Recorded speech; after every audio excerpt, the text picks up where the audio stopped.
If your team got guaranteed money, tell them call me. Whoop.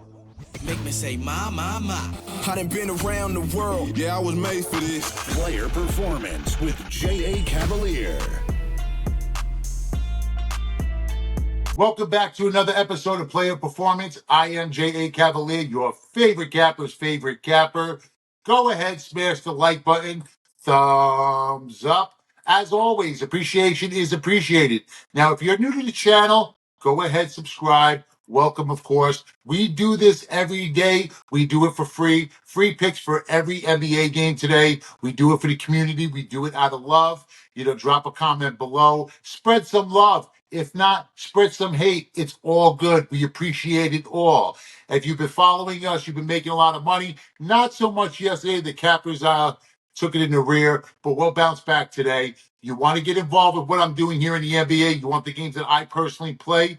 Link in the description below. As you guys know, Friday night's the biggest night of the NBA week. We're going to get locked. We're going to get loaded, ready to roll. NBA on Friday, October 25th.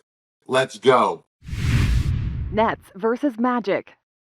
Magic laying 11.5. The total here is at 215.5. So Nets were pretty competitive against the Hawks. Magic beat up on my Miami Heat. Didn't love the rotations. Spoles, has some tightening up to do. But early season Heat, always the same shit. So 11.5 is a lot to lay. Junior, are we going to lay it in this spot? Not even with your money, Jay, and I know you got a lot of it. You can't be laying that many points with a team that struggles to score. The Magic are successful because of their defense, which is why I'm on the under. What I saw in the first game is that the Magic have improved because their best player is a much better player than he was. I mean, I know it's a one-game sample size, but if you watch the playoffs last year, despite that being one of the ugliest basketball series I've seen in my entire life, Paulo Banchero was a superstar in that series. They ain't lose because of him. That being said, I see the exact same problem that they had last year, which is they're asking that kid to do too much. They need to get him a point guard that could get him the ball so he can optimize his skill set. I say all of that to say the Magic are the team that we saw last year that's going to win with defense first, second, and third. The Nets, on the flip side, are a team that basically, if you look at their shot distribution, you got a guy who, yeah, he can put up a lot of points, but Cam Thomas taking 27, 28 shots a game is a recipe for absolute disaster. And then the second leading field goal attempts on the team was Dennis Schroeder. And this ain't international ball. This is the NBA. Germany Schroeder might be nice. If that's the case in the NBA, you're in a world of hurt. So not to make this too long of a monologue, but yeah. The under is the play. I want to get in on the Nets team total under as well, but the number 103 in the NBA is quite low. So I'm going to stick to the fact that the Magic aren't going to score a ton of points because that's not what they do, and they're going to be able to hold down Brooklyn. It's actually funny that you say that because I actually like the Magic in this spot, and I actually like their team total over the 113.5. Defensively, nothing's changed for Brooklyn, right? Exactly. Nets lineup is just so limited. Like you said, Cam Thomas, he had 36 points, but that was in a loss to Atlanta. And no other net had more than 16.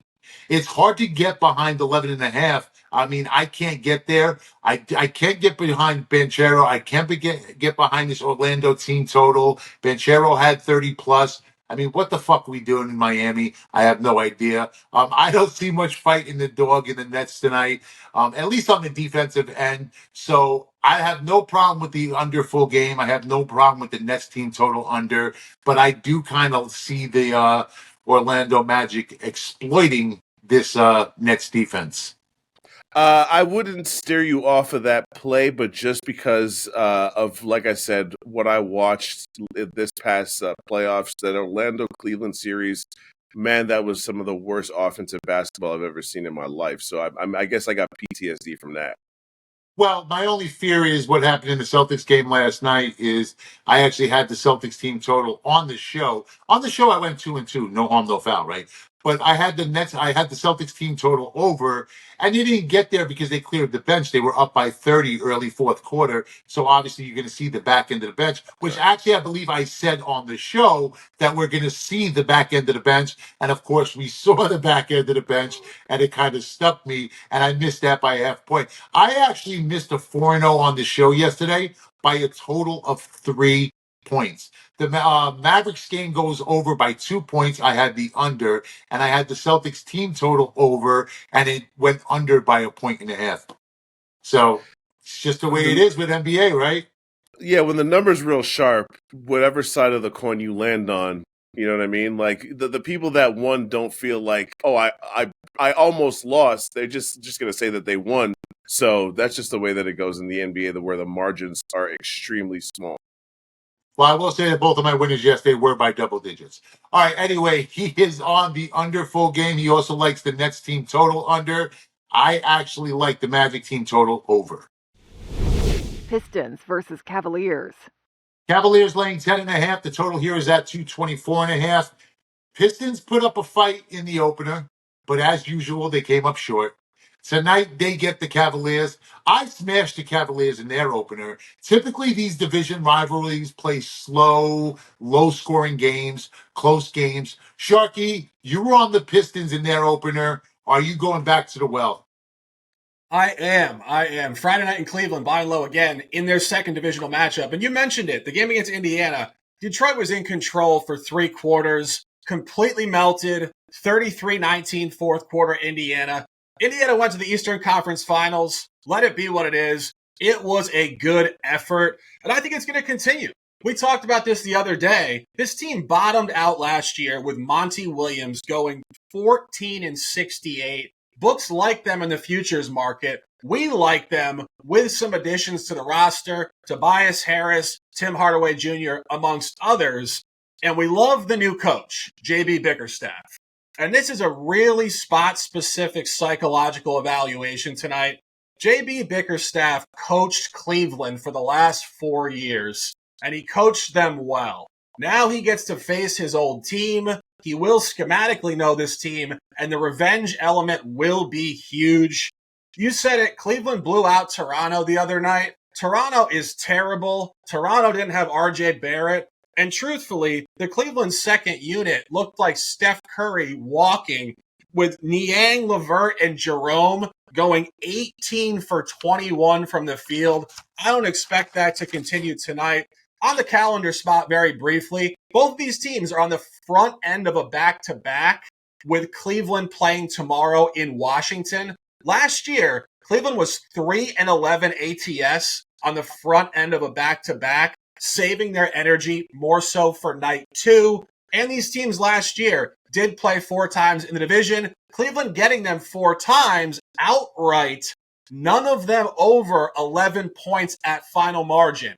Detroit is closing the gap. They've lost 9 straight to this divisional opponent. This will be a tight game tonight. Buy it at plus 10.5, and let's cash this one. Yeah, but we're talking now about Cleveland being some different team, and that's what everybody's talking about. And I'm not sure that they're not. I mean, they did come out with some moxie, and they beat the piss out of the Raptors, which was typically a sleepy spot for the Cavaliers. Tonight, I lean under, but Shark, I'm just waiting for you to stop referencing fucking Tobias Harris. Like, because the dude is a bum. He's trash. Okay, so I lean under in this game. 7 of the last 10 games in the series have all gone under. Also cashing in 13 of Detroit's last 20. Pistons don't shoot a ton of threes. Detroit was a bottom 10 team from the fall last year. Cavs tend to play with their food a little bit, right? Also, first game out of Toronto typically seems to be the toughest spot. People have this idea and this notion that going into Toronto is tough. Actually, the first game out is usually the toughest for an NBA team. So I have no problem with you on this spot on the Detroit team. I'm not getting there. I'll be on the under in this game. Pacers versus Knicks. The Knicks are laying 5.5. The total here is at 226.5. Luke was a no-show yesterday, skipped the show, left us all hanging. Worse, he left you guys hanging. Couldn't get your props, Phil. Light them up in the comments today. Look, the Knicks also a no-show, embarrassing performance. Luke, you're targeting a pacer, and when it comes to an offensive game, you obviously it's never a bad idea to target a pacer. Right, right. And you're right. Let me have it. I let you guys hang in on the props yesterday, but we come back. We come back with a vengeance. So the Knicks defense, I think with all their changeup, on the roster over the offseason, their defense is going to take some time to get to Thibodeau standards. And I love the Pacers, offense here. They're returning pretty much everyone. They're young. They got to the Eastern Conference Finals. And who carried them there? It was mostly by the scoring and the all-around play of Pascal Siakam. I love his stat combo line tonight. If you can get his points, rebounds, and assists, it looks high at surface level. It's at 31.5. It's high for a reason. This guy put up point totals of 19, 22, 24, and 28 in the Eastern Conference Finals. He's used to big game performances. It's Madison Square Garden. I expect him to light it up. And what did he do in opening night for the Pacers? He put up 19, 8, and 9. That surpassed this total easily. He can put up 20 and 10 on any given night and crush this total. And then lastly, if we just quick look at the matchup, he's facing, defenders like Mikal Bridges and possibly Anunoby. He has height and length on both those guys to get past him with the dribble and get on the block in the position he likes to score. Give me the over here, over 31.5. You like it? You tailing? Yeah, I'll tell that one. Actually, it correlates to what I'm doing. I like the over 26.5 here. I don't like how the Knicks looked in game one. And yeah, I get it. You're going to have to give Town some time to get acclimated. But this trade didn't happen yesterday. You had all of off season, and as much trash as I talk about Cat, and trust me, I talk a ton of trash about Cat, you're better than 12 points, dude. If you want to find your game, the Pacers defense is a good place to start. Knicks lineup loaded with scorers. Go back to last year, 5 of the last 7 Pacer games all went over the total. More interesting is 14 of the Knicks' last 19 games also went over. These two teams push pace. Knicks are not that slow half-course team, especially with Brunson at the helm. They like to play with tempo. Win or lose, Pacers always put up points, and I can definitely see Siakam pushing the way for this Indiana team. He's really become their number one. So I like it. I will tail, will ride. Siakam's what do you have? PRA? Yeah, PRA 31.5. And like you said, I don't think you can ever call it a bad bet taking a Pacers over. So they can put up 150 any night and allow 150. So facts. All right, I'm in it. We're in lockstep. Nick is on Siakam's PRA over, and I am on the game over 226.5. Grizzlies versus Rockets. The Rockets are now laying 3.5. The total here is at 222. A lot of movement on this total, actually, and there's been a little bit of movement here and there on the game itself. The total opened up at 218.5, up to 224 in some markets. Grizzlies seem to be playing with some pace this year. Left the back door open in Utah, thankfully. The Jazz did sneak in the back door. Houston lost outright to the Hornets. Sharky, does Houston have a problem? I think so. And I was looking at this and I was saying to myself, both teams off non-covers in night one. What's more impressive? Beating Utah in Utah, where probably you should have covered outside of a marketing garbage 3, or losing outright at home to Charlotte. And then I started looking last year. Houston started last year 11-2 ATS at home with extremely advantageous scheduling. They had about a 3-week homestand in the beginning of 2023, which for whatever reason, the league was helping them out in year one, Ime Udoka. And I think this could reverse completely in year 2. I think psychologically, the team cratered down the stretch last year, so they might want to reserve their energy early. And this is year 2 with Udoka and this group. I think the league is adjusting. You speak on the psychology of Memphis. You guys know this. We talked about this before night one. Last year was a complete, utter disaster for the Grizzlies. Ja was injured. He had off-the-field issues. They had traded Dylan Brooks. It seemed like everybody got hurt. This is an entire season this year of bye Memphis. They will be more pissed off every single night than almost every other team. I mentioned this with the Cleveland game. A lot of back-to-backs this weekend. Houston is in the front leg of a back-to-back, traveling tomorrow night to San Antonio. Very similar to what I said about Cleveland. Houston was terrible in night one back-to-back last year as well, going 4-10 ATS in this spot, reserving their energy for night two. 4 times these teams played last year. Houston went 3-0 ATS in the first 3. This is scaling towards Memphis. Blowout Houston, tight win Houston. Last matchup, win Memphis. Now a short line. This is where Memphis continues upward momentum in this divisional matchup and continues this buyback campaign. By Memphis tonight, plus 3.5. I think they win the game outright. Well, some good did come out of last year.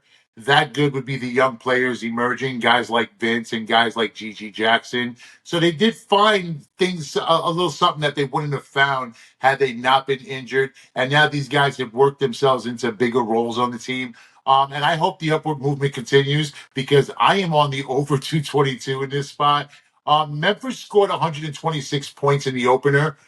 But they were also very physical. And you know what physical means in today's NBA game, right? Physical means fucking fouls, which they had 35 of them in their opener against Utah. More free throws, more points. Houston is definitely not as bad as they looked against Charlotte. So going back to last year, 8 of 10 Rocket games have gone over the post in total. So Memphis is going to play with some pace. Houston's going to shoot better than they did against Charlotte. I like this over. I like this over spot. I like to target overs when you get a good offensive team off of a really bad performance, which is certainly tonight and certainly the spot for Houston. And I liked what I saw in Utah, the Grizzlies playing with more pace, which I'm hoping that continues. So we have a very short sample size to go from so far this season. But from what I see, I could say that this would be a top play for me. Bulls versus Bucks. The Bucks are laying 9.5. The total here is at 233. The Bucks are loving Milwaukee Bucks so far this season. Sharky, you and I are in lockstep. We're expecting a lot of points. So let's make it official. We're going to make this Player Performance NBA the very first best bet of the season. Now, if you saw the Bulls in the preseason, they ranked second in pace. Second in three-point attempts. DeRozan now out, so tempo quickens. And it has to, especially against a team like the Bucks, a lineup that essentially has one guard, which is Lillard, and then 4 big dudes. Sharky, tell them why this overcash is for us tonight. Well, you said part of it, and I'll jump off of that. This Chicago team is nothing like last year. Not only DeMar DeRozan, Alex Caruso, their best perimeter defender, traded to Oklahoma City for young Australian guard Josh Giddey. So now if you look at this roster, there's no defense on the entire roster. It's mostly guards and perimeter-oriented bigs. Lonzo Ball is back. The aforementioned Josh Giddey. Zach LaVine is back. Kobe White, Patrick Williams, Ayo Dosunmu, and Vucevic, who is one of the softest bigs in the league and prefers to hang out 20 feet from the basket. It's going to be wide open. They're not defending. They're not a playoff team. This really is the ultimate definition of a middling, mediocre basketball team. And you saw it in the opener. Wide open game against New Orleans, 123-111 over. Gave up 97 field goal attempts to the Pelicans. Let them run all over them. Speaking of letting a team run all over you, Philadelphia, Milwaukee in the first game. Milwaukee actually gave up 98 field goal attempts to Tyrese Maxey and the Sixers. And I think that's very important because I think the Sixers without Joel Embiid play very similarly to how Chicago plays. And I see this game being wide open tonight. These teams played 4 times last year. The final results were 227, 233, 262. And the final one in March, 210. Key point there, lower line, 221.5, 210. Now this opens up at 230.5. Books agree with everything you said and I said. We'll see a ton of points here, approaching 250 tonight. Let's take the over and let's cash this one. Zach Levine back. I don't know if that's a good thing or bad. What does he continue to fall from grace? Just imagine 2 years ago, this dude was like the toast of the NBA world. You know, champagne was falling from the heavens, crowds are partying, and then what a difference a year makes. Warriors versus Jazz. Warriors are laying 2.5. The total here is at 233. And next up is Mr. Rip Van Winkle, Father Time himself. Coach, it's football season in Utah. So, of course, I had to check the injury report. Look to see if Cam Rising, check his status. Couldn't find Cam on the injury report. I did, however, find Draymond Green, DeAnthony Melton, and Mr. Steph Curry. All three are going to be game time decisions. That makes a handicap on this game for me next to impossible. So I officially pass. Cam Rising, pass. No pun intended. What do you like? Who do you like in this game, Coach? Oh, you got to love Cam Rising. Guy's like 38 years old playing college football. You gotta love NIL, huh? Yeah. You gotta love Heck yeah. you gotta love the transfer portal and all these medical red shirts all and day long. all the new rules that go along with it. The one good thing about it, the best thing that actually happened with college football is the return of the college football EA game. Big Oh fan. yeah. Big fan. Big Absolutely. fan. Yeah, you can run the veer and all kinds of shit in there. It's great. He said the veer. You gotta what? You gotta love. You can't run the veer, man. You can That's run the right. veer in We the are NFL. Marshall. You know. Yeah. We are Marshall. We are Penn State Warriors. How about them? So you mentioned a couple guys that are game time decisions, and that kind of factors into. I like the under actually. I think the best unit on the floor could be the Warriors defense. Without Green, maybe that changes a little bit, but they spent the offseason trying to build up that defense. And if you put any stock into the preseason, they played 6 preseason games. 4 of them, they held the opponent under 100 points. The first game against Portland, Portland's garbage, but they did hold them to 104, and it probably would have been less if, a lot of their starters wouldn't have left the game early. Utah can score. I mean, they showed that in their first game, but they played a Memphis team that didn't have Jaren Jackson, and Edie was in foul trouble for a while. So I don't expect them to get anywhere near 124 points again. I'm going to back the Warriors defense in this one with the total ticking up to 233. I'm going to play the under. I will say this: if there's no Steph, I am going to look for some sort of buy on Utah. I don't have a problem with the under in this spot. It's hard to take an under in the West, but the Warriors up until last game have been playing at a slower pace, and so I don't really know what I'm going to get from them. So an under would obviously be the logical solution here. All right, so Coach Rick Bowe is officially on the under in this game. I have nothing officially in this game, but we'll get back to Coach on Monday. Coach, we'll talk later. Yes, sir. Sounds good. Suns versus Lakers.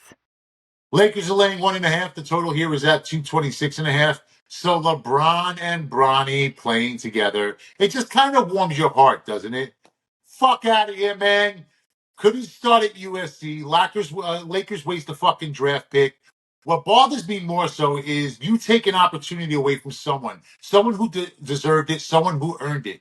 LeBron's offseason antics just fucking continue. Fucking retired, dude. It's not that I'm a LeBron hater. I mean, don't get me wrong, I am. In fact, I gave up my Heat seats after the cringe fucking spectacle of I'm taking my talents to South Beach. It's not just that I hate LeBron.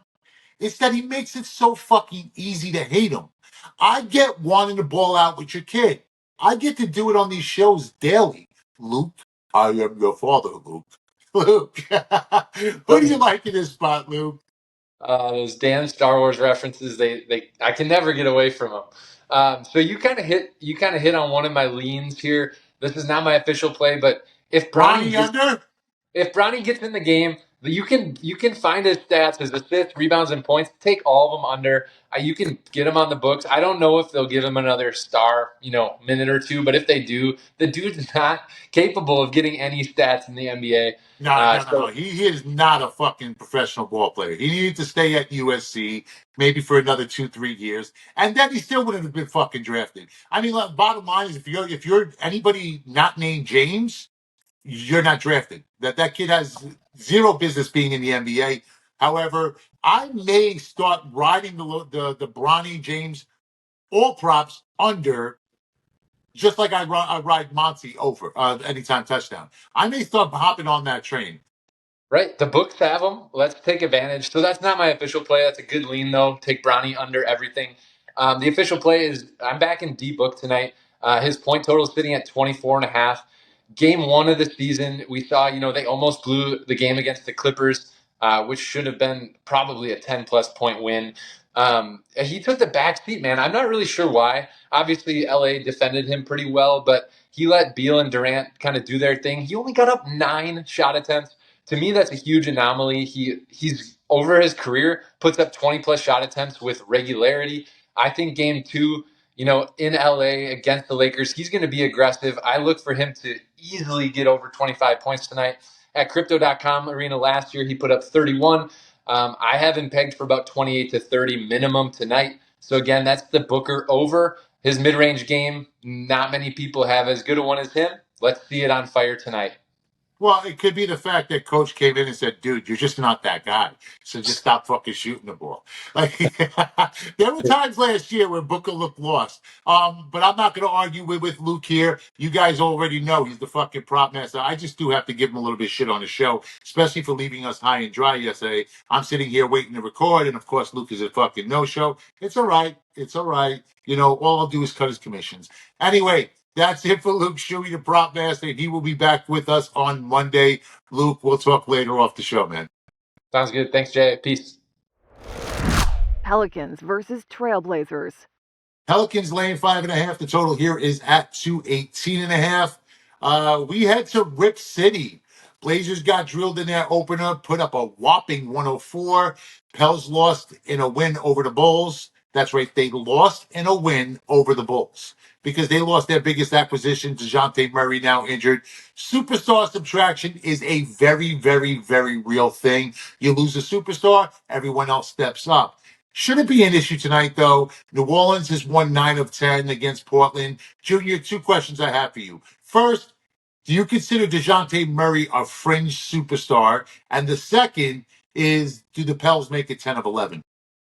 Yeah, I think the word superstar is thrown out way too casually. I'll just give my breakdown. There's like 5 elite players, 10 superstars, 10 fringe superstars, and then everybody else. That's kind of how I look at it. So you're saying DeJounte Murray's a dude? That's it? Just a dude? He's more than a dude, but I think people make him out to be more than he is. He would be a quality starting point guard on a championship team who would be like the 3rd or 4th option. And there's nothing wrong with that. That makes you one of the best basketball players on earth.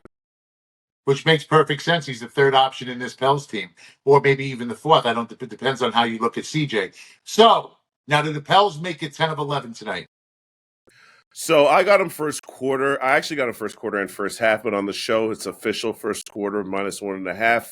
Last year, the Pelicans were the 3rd best cashing team in the first quarter, behind the Celtics and I think the Nuggets. It was who were second. And now you're giving me PTSD. And the last Pelicans night, the Nuggets go up by 5 or 6 in the first quarter. I think, it's another fucking Nugget first quarter win, and then all of a sudden, the bucket closed. They put a lid on it. I wasn't that mad though because I had OKC money line. Yes, and you did. spread. Yes, you did. You beat me head to head. Go ahead. With the Pelicanos, they're the 2nd best first half team in the league. The second half is where it kind of goes wrong for them. So be aware of the trifecta, like me and Jay were talking about before the show. Even though 2 of 3 ain't too bad, but all jokes aside, I love them in the first quarter here because they're going up against, if not the worst team in the NBA, the 2nd worst team behind the Wizards, a team who is clearly in the Cooper Flag sweepstakes, a team who has a coach who, while I loved him as a player, I'm not even really sure of his competence with the X's and O's. Everything that you could say in a negative light would apply to the Portland Trailblazers. So I think the Pelicans are going to do what they've always done, play defense first and last, and come out swinging, which has been in their MO, which led them to their almost playoff run last year. So Junior says the Pelicans early and often. He likes them in the first quarter and in the first half. He's not taking them full game. He's scared of that. He's scared of the Pelicans' downfall down the stretch of the game. For me, there's really no play in this. I can only look Pelicans. I'm definitely not taking the fucking Blazers in Rip City after what I saw against the Warriors. So there he is. He is locked in. He is Junior Brown, as always, coming to us live from the BetUS studios. More importantly, the dude just fucking lives in Costa Rica, man. I mean, it doesn't get any fucking better than that. It's hard it's hard to be miserable when you just walk outside and you're in Costa Rica. It's just a beautiful place to be, to the beach in like 30. Gotta love it. All right, Junior, we will see you back here on Monday, my man. Tell me what you gonna do now. Keep rolling. That's right. Get to Ylose.com. That's the letter Y, LOSE.com. Free picks, stats, trends, scores, odds, and more. You can find everything from all the cappers from Ylose on the site. You know, Luke Shuey's on the site, Shark, Junior Brown, and of course, Coach Rick Bowe. Well, that's it for us here today. I will see you guys back here on Monday as we break down the entire NBA slate. For Coach Rick, Luke Shuey, Junior Brown, the Shark, I am J.A. Cavalier. We'll see you guys back here on Monday. But until then, remember, yesterday's a memory. Tomorrow's not promised. You're here today. You're here right now. Make it count. Cut my life into pieces. This is my last resort. Suffocation.